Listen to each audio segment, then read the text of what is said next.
Bonjour Xavier Timbaud. Bonjour Thibault. Vous êtes directeur principal de l'OFCE et vous venez de publier avec Éric Heyer le policy brief intitulé « Quelles perspectives pour l'économie française au cours du prochain quinquennat ?» Alors bien sûr, vous mettez toute la prudence qu'il y a à mettre, la prudence de rigueur, mais selon vous, à vous lire, le chômage et le déficit reflueraient sans que les impôts n'augmentent, l'inflation repartirait un peu, bref, que des bonnes nouvelles. Oui, alors il y a deux grandes catégories sur les bonnes nouvelles auxquelles on peut s'attendre. Il y a d'une part ce qui a été fait, et je pense qu'il faut insister sur ce point, le quinquennat de François Hollande, quoi qu'on puisse en penser et les difficultés qu'on puisse avoir avec le personnage de François Hollande, président de la République, a quand même été un quinquennat dans lequel beaucoup d'efforts ont été faits pour redresser la situation, en particulier sur le plan des finances publiques. Alors on va reparler de ce bilan. Donc ça c'est un premier point, et c'est ça qui nous met dans une situation plutôt favorable, en particulier en termes de finances publiques, avec un déficit qui est suffisamment réduit pour qu'on se retrouve dans un moment où la dette publique va se réduire. Et puis, par ailleurs, on a construit un scénario moyen dans lequel on a des hypothèses relativement optimistes, en particulier dans le fait qu'on écarte le risque de déflation, que la politique de quantitative easing de la Banque centrale européenne fonctionne, et dans lequel il y a une normalisation progressive de la situation en France, mais aussi en Europe. Et donc, on a une lente décrue du chômage, mais quand même une décrue du chômage qui nous permet, à l'horizon du prochain quinquennat, d'entrevoir quelque chose qui est plus proche du plein emploi et plus proche d'une situation normale. Mais le maître mot, c'est quand même un scénario qui est fondé sur une idée de normalisation. Et donc, évidemment, il y a plein de choses qui nous poussent à penser que cette normalisation, elle peut ne pas se passer aussi bien que ce qu'on anticipe.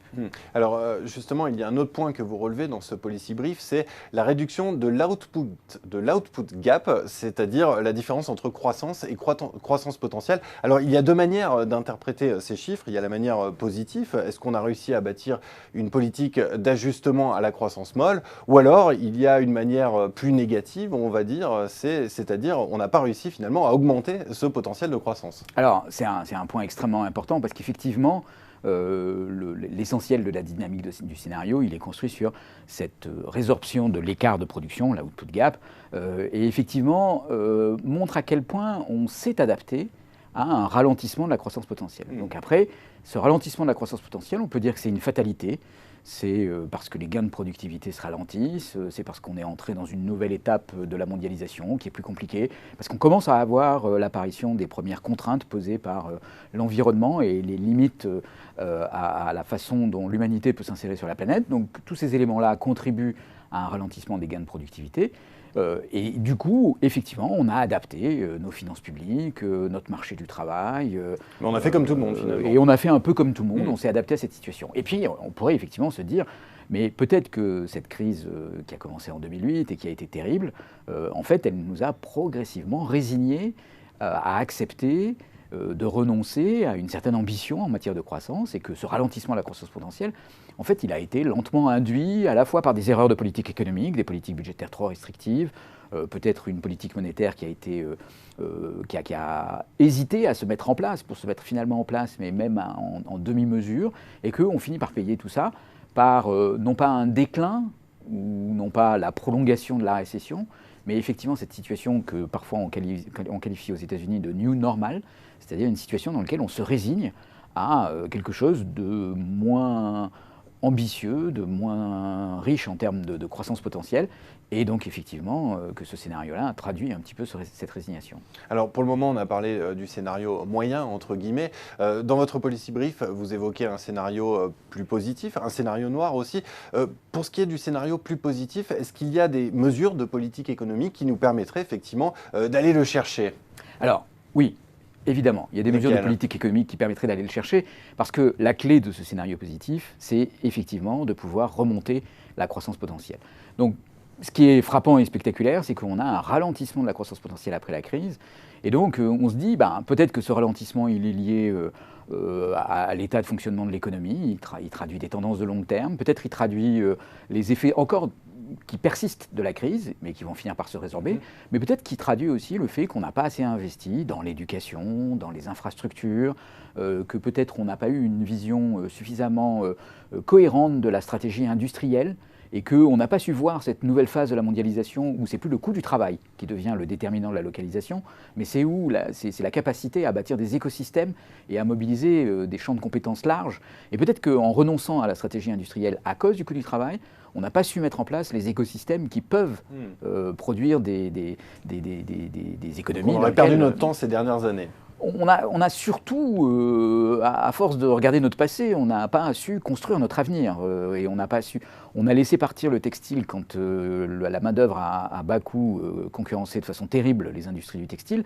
Mais aujourd'hui que le textile est mécanisé et qu'on doit adapter ça à une demande de plus en plus volatile et de plus en plus diversifiée, et de plus en plus adaptée à la fois à des niches marketing ou à des niches géographiques, on ne sait pas relocaliser ce textile 2.0, 3.0, 4.0 qui pourrait être producteur de valeur ajoutée sur nos territoires. Et donc voilà, c'est peut-être ça qu'on paye, et c'est peut-être ça aussi que dans ce scénario, on veut inviter à porter comme réflexion et à se dire, voilà l'avenir qui est face à nous, mais il est possible d'avoir d'autres avenirs, et dans ces d'autres avenirs, il y a des enchaînements positifs, évidemment, qui sont tout à fait différents que dans le scénario moyen ou dans le scénario noir. Ou le scénario noir, justement, un mot pour terminer sur ce scénario noir. Qu'est-ce qui pourrait nous faire basculer dans ce scénario noir? Est-ce que la France est capable d'encaisser la remontée des taux qui s'amorce, par exemple? La remontée des taux, c'est effectivement un élément qui est souvent craint comme étant révélateur du scénario noir, et puis qui a un petit côté aussi qui révèle des anticipations, en fait. C'est-à-dire, à partir du moment où ça irait mal, les taux d'intérêt remonteraient par anticipation de cette situation qui se dégrade en précipitant le scénario noir. Alors, il faut être à la fois, disons, relativement rassuré, mais en même temps garder un œil très attentif sur cet indicateur.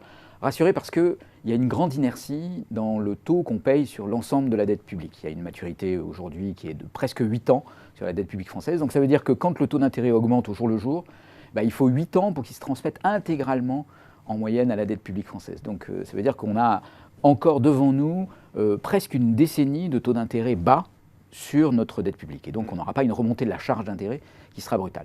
Mais par contre, oui, on a quand même une exposition à ce taux d'intérêt, et à l'horizon d'une décennie, quand on part avec 100 points de dette publique du PIB, à un moment ou à un autre, il va falloir faire face à ça. Et donc ça veut dire qu'on a une décennie pour amorcer la décrue de cette dette et se préparer à la normalisation des taux d'intérêt, mais aussi à des scénarios dans lesquels, si les taux d'intérêt montaient très fort, il faudrait réduire notre exposition cette fois-ci à ce risque-là.